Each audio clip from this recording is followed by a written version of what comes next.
Nedavno usvojen lokalno-akcioni plan za dodelu subvencija za stručno osposobljavanje i zapošljavanje pripravnika u našem gradu izazvao je veliku buru.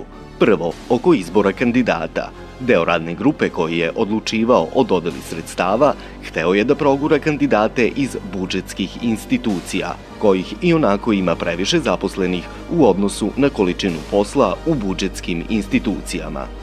Na kraju se ipak u ovom delu došlo do pravde, pa je radna grupa glasala za preduzetnike iz proizvodno-uslužnih oblasti. Da li ste zadovoljni izborom kandidata koji će dobiti sredstva? Ja sam izuzetno zadovoljan izborom poslodavaca. Znači, uglavnom su sredstva preusmerena u proizvodnju, proizvodni sektor i u usluge. Nego smo išli baš na privredu. Da li sam ja zadovoljan sa tim kandidatima? Pa nije na mene da procenjujem. Ja verujem da je jedan od socijalnih partnera, kao što je nacionalna služba, se rukovodila najboljim kriterijima i pogotovo što oni kontaktiraju te poslodavce i prate njihov rad. Svaka pomoć preduzetnicima je dobro došla, ali zar ne bi bilo efikasnije i korisnije da su ti preduzetnici dobili sredstva odmah u celosti? Jedna finansijska injekcija od 200, 300 ili pak 400.000 dinara svakom preduzetniku itekako bi dobro došla u ovim današnjim uslovima poslovanja. Šta mislite o tome?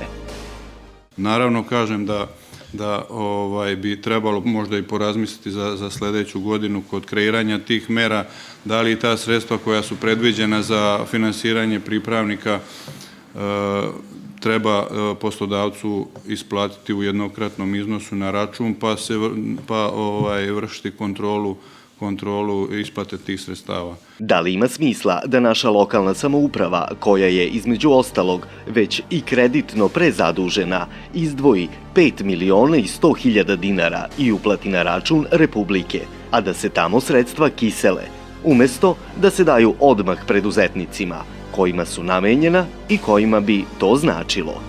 Pošto smo saznali da će se ta sredstva definitivno kiseliti i da će preduzetnici plaćati pripravnike iz svog džepa i čekati na refundaciju, zar ne bi bilo bolje da ta sredstva, pošto su već obezbeđena, budu odmah i usmerena u proizvodnju? Ako sam ja razumeo pitanje, da li je korektno i da li je pošteno da neka sredstva koja su obezbeđena u ovoj teškoj situaciji, a grad Zrenjanin obezbedio 51%, to je bio uslov da bi dobio 49% Ministarstva ekonomije i da te pare leže na nekom tuđem računu. Da vam kažem odmah, ako je to informacija tačna, onda sigurno nije u redu da neko arči pare ovih građana koji su predviđene za neki program koji treba da reši problem nezaposlenosti.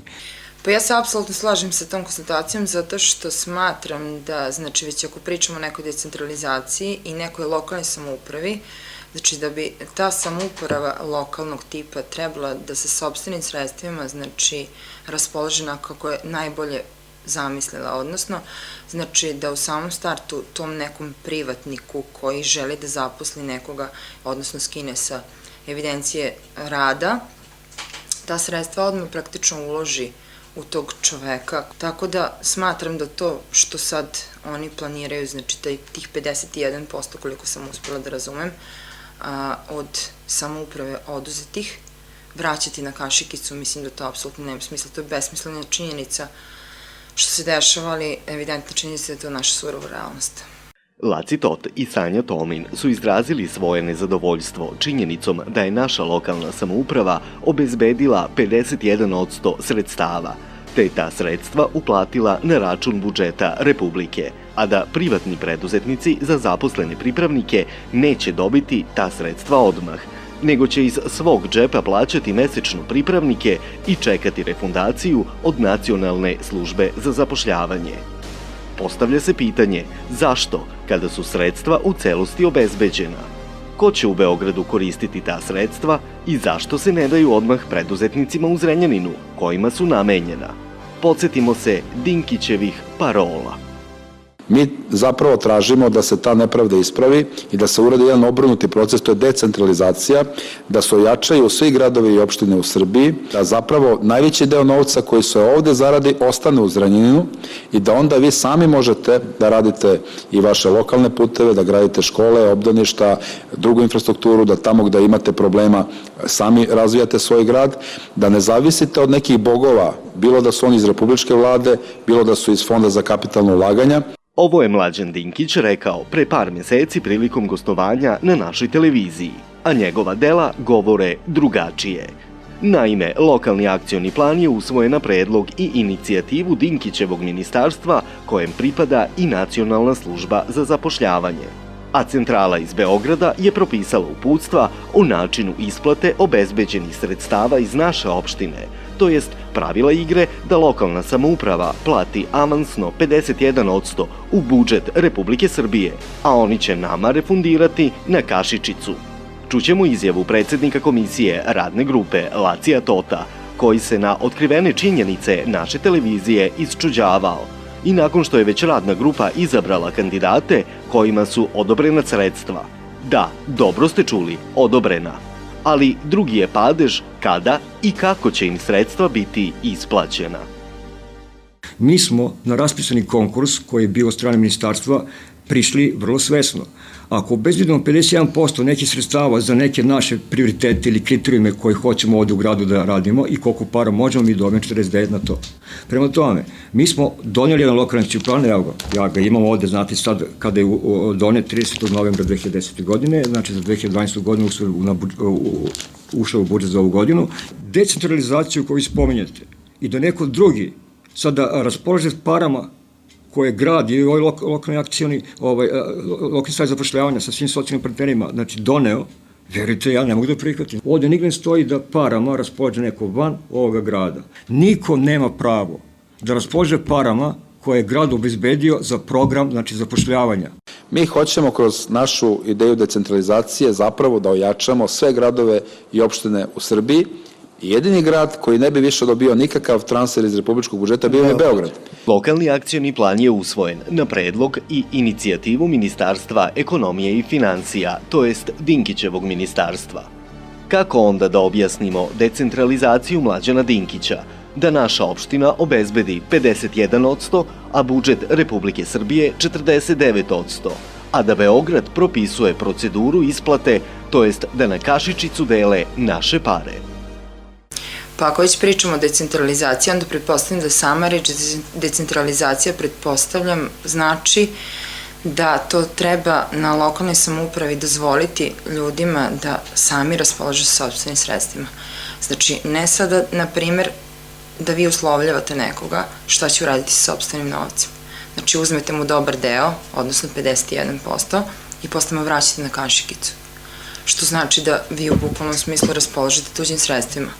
Dinkićeva decentralizacija je samo još jedna u nizu prevara koju ovaj režimski političar izvodi. Nekada je pričao o 1000 evra za akcije koje je obećavao narodu i na kraju je priznao da je to bila predizborna laž, tako i sada priča o decentralizaciji na način na koji će on i njegovi prijatelji opet vladati svim finansijskim tokovima u Srbiji. Ministarstvo ekonomije i regionalnog razvoja je resorno ministarstvo u kojem pripada i Nacionalna služba za zapošljavanje. Znači, morali smo tako da odradimo ove godine i takvo uputstvo imamo iz centrale. Od direktora Nacionalne službe za zapošljavanje Pere Kneževića smo čuli da su uputstva o isplati sredstava koja su većim delom obezbeđena iz lokalne samouprave dobili iz centrale. Ideja decentralizacije i regionalizacije znači da sve ono što može da se uradi u temelju, treba da se uradi u temelju.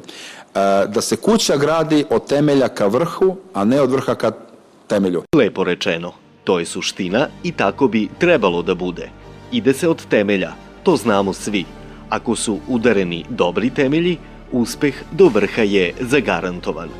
Ali mi nemamo osnova za temelj jer nam je vrh, Beograd, opet odredio i prosledio mrvice. Iako je naša lokalna samouprava u teškim uslovima privređivanja odvojila deo sredstava za izlivanje temelja za 20 preduzetnika. Ali onda je Dinkićev vrh odredio da nam to razdeli u mrvice i tako pošalje za početak našeg temelja. A od mrvica teško ćemo udariti temelj, a o vrhu nema ni govora. Ostaće nam samo Dinkićeva rečenica. Dati Dinkiću, njegovom ministarstvu i njegove stranci da opet vladaju svim finansijskim tokovima u Srbiji, isto je tako kao i dati trovaču da te leči. Normalno, trovač zna kako da te leči jer te on i otrovao, ali niko normalan neće ići kod trovača da ga leči jer njemu više niko ne veruje, nego će tražiti nekog novog, savesnijeg i boljeg lekara. A da se samo podsjetimo, Dinkić već 11 godina vlada svim finansijskim tokovima Srbije. A da ne kažemo da je postao poznat po tome što je naoružan ušao u Narodnu banku Srbije, rasprodao i otuđio sve srpske banke i doveo u jedan robovlasnički čin sve naše banke u odnosu na strane banke. Pošto je i ovo razotkriveno, ne preostaje ništa drugo nego da Dinkić ime G17 plus prevede u URS. Isto to, samo malo drugačije. I to je sve što je Dinkić uradio i promenio za ovih 11 godina. I mi zaista moramo reći dosta više Dinkićevoj decentralizaciji. Mi na vlast moramo da dovedemo ljude, poštene ljude, dobre ljude koje će izvršiti pravu decentralizaciju, a ona u stvari znači narodnu samoupravu, da narod odlučuje o svim finansijskim tokovima. Može se desiti da lokalna samouprava ne uplati ta sredstva, pa pripravnik krene, radi 2-3 meseca, bude isplaćen, posle toga nema priliva sredstava i već služba zapošljavanja ima problem. Znači, morali smo tako da odradimo ove godine i takvo upustvo imamo iz centrale, naravno gde je i otvoren taj namenski račun koji je predviđen za finansiranje lokalnih akcionih planova. Direktoru Nacionalne službe za zapošljavanje u Zrenjaninu, Peri Kneževiću, ne možemo zameriti. On je morao da poštuje proceduru koju je propisalo Dinkićevo ministarstvo, a koji u javnosti priča druge priče. A mi postavljamo pitanje, kako se u drugim slučajevima ne poštuju procedure dodele isplata bespovratnih sredstava, kao što je primer konkursa za održivi razvoj nedovoljno razvijenih područja za realizaciju programa podrške održivog razvoja poljoprivredne proizvodnje u nerazvijenim područjima Sjenica, Tutin, Prijepolje, Priboj, Nova Varoš i grad Novi Pazar za 2011. godinu. Imamo negativan primer koji mi ne želimo da sledimo i protiv kojeg želimo da se borimo. U našoj vladi, u Kancelariji za održivi razvoj nedovoljno razvijenih područja, kojom rukovodi ministar bez portfelja Sulejman Ugljanin, nepovratni krediti se daju na vrlo sumnjiv način. Nije razumljivo da se nepovratni krediti daju firmama poput Eolinka iz Sombora i Webinar DOO iz Novog Sada. Po 2,5 miliona dinara nepovratnog kredita nasuprot svim nerazvijenim sredinama i selima koje izumiru, a još konkretnije za one za koje je konkurs bio raspisan. 2,5 miliona dinara nepovratnog kredita daje se firmi Eolink iz Sombora, koja ima samo jednog zaposlenog radnika. A pitamo se da li uopšte ispunjavaju uslove konkursa. Konkursna procedura očigledno ne važi za sve i selektivno se primenjuje. Subvencije i nepovratni krediti daju se firmama i pojedincima kojima pomoć, pa u najmanju ruku, nije neophodna. Mi ne želimo da takav trend prati našu zemlju i naš grad Zrenjanin. Mi ćemo se zalagati za to da se dodela nepovratnih kredita temeljno prouči i dodeli firmama i pojedincima kojima je pomoć zaista neophodna. Molim vas da se više ne lažemo. Recite lepo narodu, novac ćemo dati kome želimo, kada želimo i koliko želimo. A ova priča o nerazvijenim područjima je u stvari samo farsa da bi se otvorio dalji put za pranje novca. Kako komentarišete činjenicu da se stranim firmama davalo avansno 3, 5 pa i 10.000 evra po radnom mestu iz budžeta Srbije i to za po 100 radnika odjednom, a našim domaćim privrednicima ne mogu da se isplate ni za jedno novo radno mesto sredstva u celosti? O čemu se ovde radi? Da li se to sistematski ovakvim potezima uništava domaća privreda, a favorizuju inostrani privrednici svesno ili nesvesno? Informaciju koju ste iznali, verujem da zna cela naša javnost ovde u Srbiji.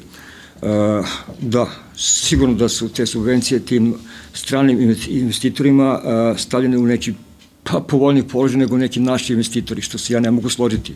Ja sam zagovornik te teze da svaki poslodavac koji ima dobre namere, koji poštuje zakone države i zapošljava ljude, mora da ima iste uslove, bio on strani ili domaći. To je najosnovniji kriterijum. Što se tiče da su iznosi od 3, 4 pa do 10.000 evra, pa to niko više ne može da spori. Znamo da 10.000 evra iz budžeta Republike davano za kragujevačku bivšu Zastavu, a sada za Fiat, je tako? Pa da ne pričamo o Juri koja otvara već ne znam koju treću fabriku ovde u Srbiji. Ovde u našem okruženju Drexel Mare dobio po 1.000 evra po radniku. Pompea ili već, da ne pobrkam, možda neka firma koja je zapošljavala do 100 ljudi po 3 do 4.000 evra po radnom mestu. I normalno ću ja se zalažem za jednu drugačiju priču, da svaki poslodavac, nebitno da zapošljava 50 ili 100 u cugu, pa nek zaposli 2 radnika, zašto bi bio stavljen u lošiju poziciju nego nešto zapošljava 100 ljudi? Jer taj što zapošljava opet u startu dobije unapred te pare. Znači, potpuno izjednačiti stranog i domaćeg investitora, a kriterijum da bude da je to poslodavac koji stvarno ispunjava obaveze i poštuje zakone ove države. I ne treba praviti selekciju. Čak jedno do toga. Zašto neko nezaposleno lice koje bi sam pokrenuo neki svoj biznis, neki svoj posao, zašto on ne bi dobio isti taj iznos subvencije? Da li to znači što će ja zaposliti sebe i možda još jednog radnika? Manje vredim nego što zaposli 50. Hajmo 50 takvih po 2 radnika, to je više nego jedno pod 50, je tako? Se slažemo? To su sredstva koja se izdvajaju iz SIEPE, znači to je program za finansiranje izvoza, znači firmi koje su izvozno orijentisane i neke opštine koje se nalaze u tim odlukama vlade mogu da koriste ta sredstva u iznosu od 3 do 10.000 evra u zavisnosti od kategorije opštine. Naravno da bi trebalo i domaćim preduzećima koja imaju problema u poslovanju, naravno i koja pokušavaju da urade nešto na lokalnom tržištu rada, da se pomogne i da se bar približno ista sredstva dodele za zapošljavanje radnika i time jednostavno da i njihova konkurentnost na tržištu rada bude izjednačena sa stranim investitorima. Dakle, da pojasnimo. Tačno je da je vlada Republike Srbije formirala SIEP-u za podsticaj izvoza i da su iz SIEP-e bespovratno dobijali sredstva, uglavnom strani investitori. Paralelno sa podsticajem stranih investitora, domaća privreda je prolazila kroz agoniju. Naime, domaća privreda je Ministarstvo ekonomije morala da vraća odobrene subvencije. Znači, stranim investitorima odobravale su se i dalje se odobravaju bespovratne subvencije, a domaćoj privredi subvencije su se odobravale samo uz obavezu vraćanja. Tako je nad fabrikom čarapa Udarnik iz Zrenjanina 20. avgusta 2009. godine Fond za razvoj pokrenuo stečaj iz razloga što fabrika čarapa Udarnik nije mogla da vrati subvencije Ministarstva ekonomije. Po pravilu, predsednik Upravnog odbora Fonda za razvoj je uvek ministar ekonomije, a 2009. godine ministar ekonomije bio je Mlađan Dinkić. Neka gledaoci sami razluče i presude šta znači kad jedne te iste institucije strancima daju bespovratne subvencije, a nad domaćom privredom pokreću stečajne postupke iz razloga što nisu u mogućnosti da vrate sredstva koje su dobili kao subvenciju. Da li je to sistematsko uništavanje domaće privrede ili ne? Dveri se zalažu za domaćinsku ekonomiju koja podrazumeva finansijsku i svaku drugu podršku domaćim firmama i privrednicima. Evo, ovde imamo pomenutu Pompeju, a pored i Pompeje mi često pričamo i o Fiatu. Imamo slučaj gde je žuti režim dao Fiatu po nekoliko hiljada evra za svakog zaposlenog radnika. I time Fiat ne mora da ulaže u nekada domaću firmu i daje plate manje od 200 evra. Na kraju će lepo Fiat, kada prestane stimulacija, pokupiti svoje stvari, otići iz Srbije, a naš narod će opet ostati bez posla. Trebala bi pokrajinska vlada da razmesti institucije van Novog Sada, jer niti je cela Srbija Beograd, niti je cela Vojvodina Novi Sad. Nažalost, na primjeru svih ugašenih privrednih giganata u našoj zemlji, mi smo se uverili u suprotno. Svedoci smo da se nad fabrikom čarapa Udarnik, koja je izvozila domaći brend, pokrenuo stečaj baš od istih institucija u Beogradu, koje su istovremeno Pompeji dali bespovratna sredstva. Dakle, dala se šansa firmi koja uglavnom radi lon poslove, a svako ko se imalo razume u privredu, zna šta je kompletna proizvodnja, a šta su lon poslovi. Smatram da je žalosno to što se uradilo, znači po pitanju, znači, eto, tipično Pompeje, zato što je to strana investicija u kojoj je naša država uložila, dala, znači novac za zapošljavanje radnika i to je okej, na primjer, treba zaposliti ljudi, naravno, u gradu u kome se ta fabrika nalazi, ali ako je već postojalo 700 radnika koji su već u fabrici koja je dobro poslovala pre svojih 20-ak možda godina, znači, praktično satrana u domenu privrede. Zašto? Zato što, znači, ako smo već imali tu priču, zašto ta priča nije nastavljena? Zašto se ta priča, na primjer, dozvolila da se završi na taj način što je velika firma otišla u stečaj da bi se uvezao strani kapital? Znači, to bi mogli malo zagolicati da vidimo kako se to razmišlja o tome, jer ja sam rekao gospođi Kalanović pre 150 ljudi pre 2-3 meseca, gospođo Kalanović, meni kod da su moji radnici, moji džepovi šuplji, ruke šugave, kad ja ne mogu dobiti besplatna sredstva, a drugi ih dobijaju. I rekao sam joj sledeću da, koliko ja znam, vrlo malo ili niko nije dobio domaći investitora ta sredstva. Posle paralelnog primjera gašenja domaćeg giganta Udarnika i davanja bespovratnih sredstava strancu koji radi lom poslove, pri čemu nismo izgubili samo firmu, izgubili smo i tržište, a izgubljeno tržište u ovim uslovima je teže povratiti nego proizvodnju pokrenuti. Od Milana Salapure, dugogodišnjeg privrednika sa 42 godine iskustva u tekstilnoj branši, saznali smo još jedan vrlo interesantan podatak. Kako se Kalcedonija dovela u Sombor umesto u Zrenjanin, a logično je bilo fabriku miderske robe dovesti u Zrenjanin, s obzirom da u Zrenjaninu, zbog dugogodišnje tradicije u tekstilnoj industriji, postoji više od 2000 radnika koji u malom prstu drže proizvodnju tekstila. Na osnovu Salapurine izjave zaključujemo da je Kalcedonija dobila za 2500 radnika po 10.000 evra za svakog radnika. Slična je priča i sa Benetonom, da će zaposliti 2300 radnika i dobiti po 10.000 evra po radniku. A istina je da u Kalcedoniji, u Somboru, trenutno radi samo 180 radnika. Istina je da je veliko pitanje da li će u Somboru i za 5 godina uspeti da obuče 2000 žena da kvalitetno šiju kako su šile žene u Zrenjaninu, a što je poznato i transparentno i priznato kod svetskih firmi kao što je Trijumf. Istina je i da su ove pomenute firme dobile bespovratna sredstva, dok se gospodin Salapura koprca da vrati subvencije koje je dobio za zapošljavanje 78 radnika i da se koprcajući hvata za slamku da sačuva proizvodnju, radna mesta radnicima, plasman u izvozu, a na taj način i deo prihoda koji se sliva u budžet Republike Srbije na opšte dobro svih građana. Ali o tome malo ko razmišlja. Svesno ili nesvesno, procenite sami na osnovu izjave Milana Salapure. Uzet ćemo Kalcedoniju iz Sombora. Ta fabrika je po svim rezonima trebala praviti u Zrenjaninu.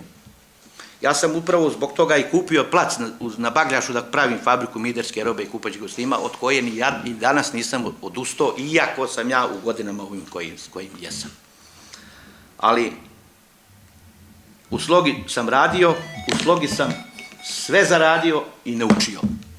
I vrlo mi je krivo i teško zašto taka armija radnika koja je radila tamo 3600 radnika radila u Slogi kad sam ja otišao iz Sloge 1991. zaslužila da se radi u Zrenjaninu.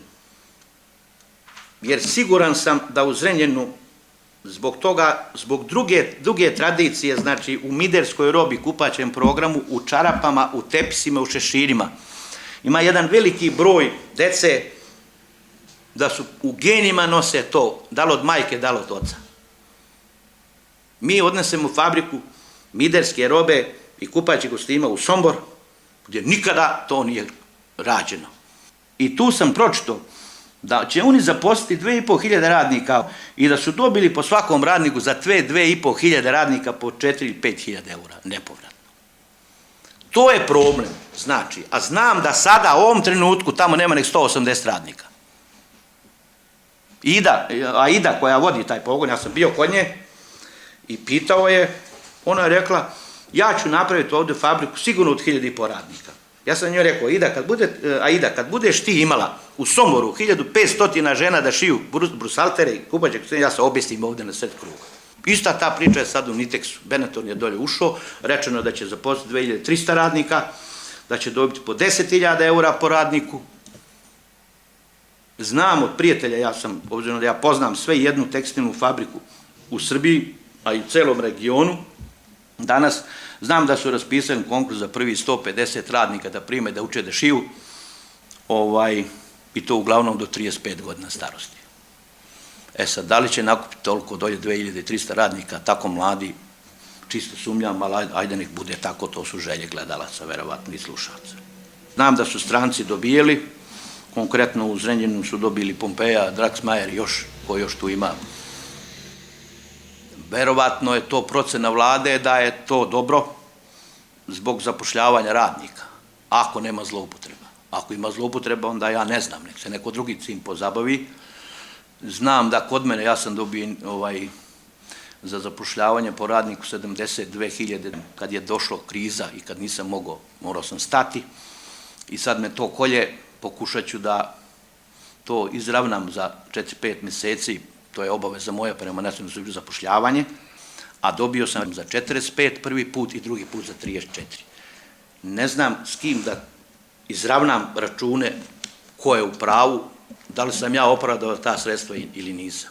Da li to rade ovi strani investitori tako, ja sam uložio u opremu.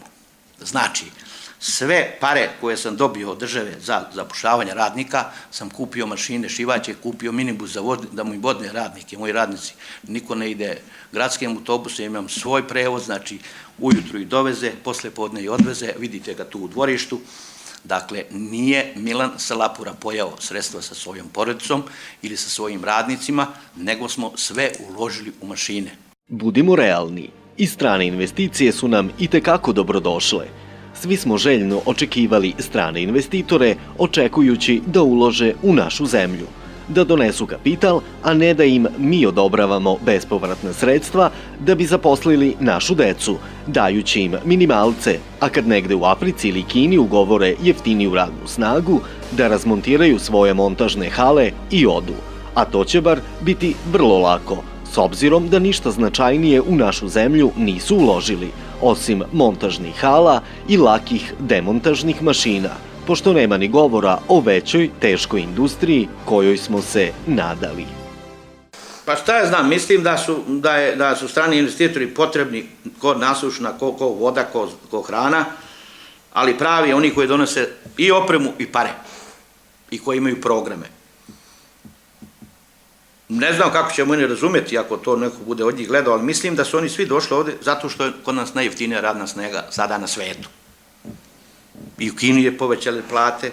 Ako smo mi u stvari hteli da dođe neki strani kapital, zbog čega smo mu sve dali, na šta smo ga doveli u stvari u Srbiju? Doveli smo ga na taj način što ćemo mu sve dati, na kraju će oni spakovati svoje kofere i otići. Šta će onda ostati sa tim radnicima? Ostaće 700 radnika, znači, iz naše fabrike Udarnik i ostaće još tih 500 radnika možda koji su momentalno u Pompeji, za koje je dobijen novac, kada istekne ugovor Pompeji, znači, mogu da pokupe svoju fabriku, pošto je montažnog tipa, znači da se okrenu i da odu. Nasuprot tome, domaćinska ekonomija za koju se Dveri zalažu, znači i to da će svi domaći i strani investitori u Srbiji biti pod ne samo podjednakim tretmanom države, već će domaći investitori i firme biti u povoljnijem položaju, zato što će oni više ulagati u svoju zemlju, više će radnika zaposliti, veće će plate davati i porez će plaćati u našoj zemlji, a ne tamo na nekom dalekom ostrvu. Šta Milan Salapura, čovek sa 42 godine iskustva u direktnoj proizvodnji, koji je bio jedno vreme i predsednik Unije poslodavaca, tekstilaca i kožaraca Srbije i jedan od retkih domaćih privrednika koji je opstao u tekstilnoj branši, a koji je naučnom fantastikom sačuvao kompletan ciklus, proizvodnju, prodaju i izvoz, predlaže da učinimo da ne bi bankrotirali, jer zemlja koja nema ni 40% zaposlenih u proizvodnji je osuđena na bankrot, a mi trenutno u Srbiji imamo samo 17% zaposlenih u proizvodnji. U Srbiji, da bi se prevazišlo stanje, da ne bi došlo do gore kolapsa, potrebno je uraditi nekoliko stvari koje ću vam ja sada navesti, a koje verovatno svaka ima svoj značaj i nije bitno po kom redosledu. Što se tiče zapošljavanja, mislim da Vlada Srbije i svi relevantni faktori u Srbiji moraju da shvate da bi moralo biti veće i brže zapošljavanje u onim granama gde je radno intenzivna grana, znači tamo gde svaki radnik ima mašinu, to je otprilike u tekstilu, koži, obući i u poljoprivredi. Sve ostale druge velike firme koje dolaze ili će doći u zemlju, obično mnogo više košta, a mnogo manje radnika zapošljava. Znači, mora da se skinu porezi i doprinosi na lične dohotke i omogući normalan privredni ambijent da mogu ljudi i proizvodnja da rade. Ovo ne samo za ljude koji izvoze, nego i svu ostalu privredu, odnosno proizvodnju. Podatak frapantan da se kaže da u Srbiji od ukupnog broja zaposlenih samo 17% radi u proizvodnji, to je katastrofa. Svaka zemlja koja nema najmanje 40% zaposlenih radi u proizvodnji, ona mora bankrotirati. To su takve stvari koje ja ne mogu da shvatim, da ljudi i ministri naši to ne mogu, to je lako izračunati. Znači, smanjenje poreza i doprinosa, kontrola uvoza, da li je gotova roba, da li je repromaterijal, stimulacija izvoza. Neko mora da bude zadužen za izvoz u ministarstvu. Mi nemamo ministra za ekonomsko odnose sa inostranstvom. A imamo glomaznu vladu, Bože sačuvaj koliko i tamo ima. Znači, neko mora razmišljati o proizvodnji, o izvozu i na kraju ću vam reći, ako nemate više pitanja, moja krilatica je sledeća: proizvodnja, proizvodnja, proizvodnja, izvoz, izvoz, izvoz. Proizvodi i izvozi ili umri. Nemoj da dočekamo sudbinu Grčke, da pojedemo zemlju kroz plate i kroz administraciju. Nemoj da dočekamo ovo što se dešava u Italiji, Portugali, šta ja znam gde sve. Naš narod je žilav, naš narod je u jednom veku 3 put ratovao i dosta mu je više ovih svih mogućih turbulencija koje se dešavaju. Zato trebamo iskoristiti takvu situaciju i zaposliti ljude da razmišljaju o svom radnom mestu, a ne da razmišljaju kako će preživeti. I tako, iziritirani nepravdom oko realizacije lokalnog akcionog plana i protivurečenosti između Dinkićevih parola sa jedne strane i postupaka u praksi koje realizuju institucije koje su pod njegovom ingerencijom, došli smo u iskušenje da predočimo osnovnu šemu uništavanja domaće privrede, koja je bila okosnica našeg života, rada i budućnosti naših pokolenja. Naše fabrike su proizvodile, zapošljavale stotine hiljada radnika, robu smo izvozili, imali smo obezbeđeno tržište za tu robu, imali smo budućnost za našu decu u zemlji Srbiji. Sada, umesto stotine hiljada zaposlenih, imamo toliko nezaposlenih. Umesto da izvozimo, mi uvozimo čak i hranu pored najplodnije zemlje koju posjedujemo. Umesto da proizvodimo, da imamo naš brend proizvode, ubeđuju nas da treba da smo srećni što radimo neke lon poslove za strance. I na kraju, lepo zvuči reč decentralizacija. Narod je napaćen, gladan i lako će se polakomiti, pa će pomisliti: imaćemo više para, bit će nam bolje. Probudi se, narode, pametan smo mi narod. Tačno je, imali bi više ako bi nam se od veće sume vraćalo, a mi smo veće već odavno izgubili. Primer, samo u Zrenjaninu je 2000. bilo 40 privrednih giganata, a sada na prstima jedne ruke jedva možemo nabrojati 5 većih preduzeća. Dakle, mnogo je manji priliv u budžet od 5 preduzeća u odnosu na nekadašnjih 40 preduzeća. Pa u čemu će nam pomoći onda decentralizacija? Razbijanju tržišta. Svi koji imaju veze sa ekonomijom dobro razumeju o čemu se ovde radi. Što nas više rascepkaju, sve manje su mogućnosti za uspešnijom privredom, proizvodnjom i obezbeđenim sigurnim tržištem. Nama hitno treba pokretanje privrede, proizvodnje. Trebaju nam ljudi koji su se dokazali kao uspešni privrednici, a ne da nas vode oni koji nisu imali ni 3 dana radnog staža. Treba da se ujedine svi pametni ljudi ove zemlje Srbije kako bi se pokrenula proizvodnja. U suprotnom, deca će nam se raseliti u potrazi za poslom i pristojnom zaradom, a u zemlji Srbiji ostaće samo staračka domaćinstva. Ne dozvoli, narode, da bude tako, da opustoši ova naša lepa zemlja Srbija.